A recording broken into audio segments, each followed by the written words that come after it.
பிள்ளைங்களா, ஒரு விஷயம் சொல்லட்டா? நான் எல்லாரையும் மகிழ்ச்சியா வைக்க முயற்சி பண்றோம், ஆனா நம்மையே மறந்துடுறோம். அதுதான் நம்ம பெரிய தவறு.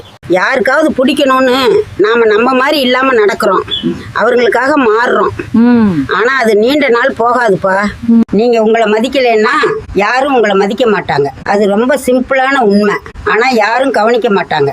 எல்லாருக்கும் நல்லவங்க ஆகணும்னு முயற்சி பண்ணாதீங்க, அது முடியாத விஷயம். நீங்க உங்களா இருந்தா போதும், அதுவே பெரிய விஷயம். சில பேர் போயிடுவாங்க, சில பேர் புரிஞ்சிக்க மாட்டாங்க. அதுக்காக நீங்க உடையாதீங்க, அது வாழ்க்கை தான். உங்களுக்கு பிடிச்ச மாதிரி வாழுங்க, உங்களுக்கு நிம்மதி தர்ற விஷயத்தையே செய்யுங்க. மற்றவர்கள் என்ன சொல்றாங்கன்னு கொஞ்சம் விட்டுடுங்க.